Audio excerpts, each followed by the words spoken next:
স্বাধীনতা বিরোধী চক্র ক্ষমতায় এসেই মুক্তিযুদ্ধ ও স্বাধীনতা চেতনা বিনষ্ট করতে এবং বঙ্গবন্ধুর নীতি ও আদর্শকে মুছে দিতে ধারাবাহিক চক্রান্তে মেতে ওঠে। বর্তমান দেশের বিদ্যমান পরিস্থিতিতে ক্ষিপ্ত হয়ে পড়েছে দেশের সর্বস্তরের সাধারণ জনগণ।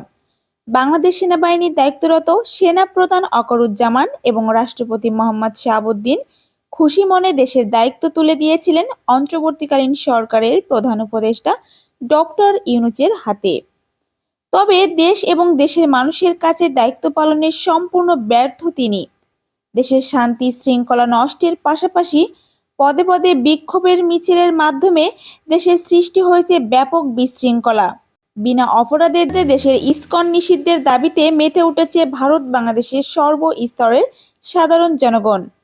দেশের এরূপ পরিস্থিতি পর্যালোচনা করে চরম ক্ষিপ্ত হয়ে মন্তব্য প্রকাশ করেছেন রাষ্ট্রপতি শাহাবুদ্দিন। রাষ্ট্রপতির মন্তব্য জানতে আমাদের সাথেই থাকুন।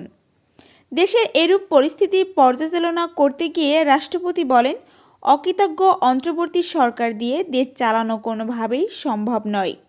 দেশের এরূপ পরিস্থিতি পর্যালোচনা করতে গিয়ে রাষ্ট্রপতি বলেন, অকৃতজ্ঞ কোনো সরকার দিয়ে দেশ চালানো কোনোভাবেই সম্ভব না।